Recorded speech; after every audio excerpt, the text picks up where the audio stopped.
Uh, you're an investor, you're an advisor to companies. Tell us some of the advice that you give entrepreneurs as you meet with them, as you look at pitches, as you look at products.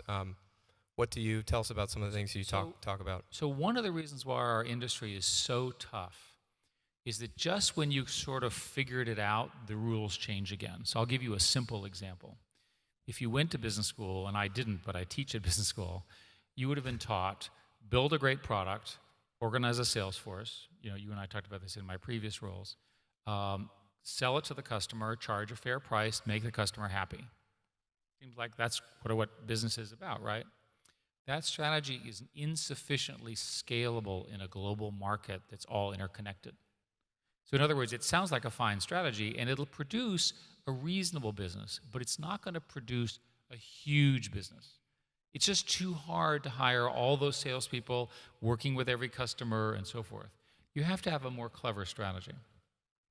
So I can give you examples, but all of the really big companies have invented a new way to access information or a new way to do something that didn't require that full cycle and all the time that is required. So many, many people talk to me about their new ideas, and I'm sure there are many of them represented here in the room. And the problem is they're good, but they're not good enough. And so the specific question I would say is, do a plan over the next 5 years, and I always like to do 5-year plans, and try to figure out what your growth will be like, and then try to figure out what a more scalable strategy would be. So typical example is somebody will build some interesting app that they want to charge $10 for.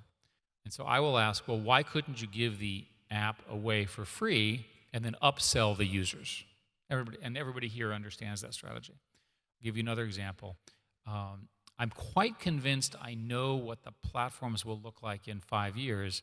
I can't tell you what the great companies will be like, but I'll describe it that 5 years ago I said publicly that the future will be apps that are on smartphones that use Google Maps, GPS, and do something useful. Now, what I should have said was Uber, right? But I wasn't smart enough to say, well, people actually want a personal transportation system. That was up for Travis and his co-founder to invent in Paris when they were visiting. So what do I think 5 years from now we'll be talking about? I think we'll be talking about systems that use Android and iOS, fast networks, powerful machine learning, but they're going to do something else. They're going to use the crowd to learn something.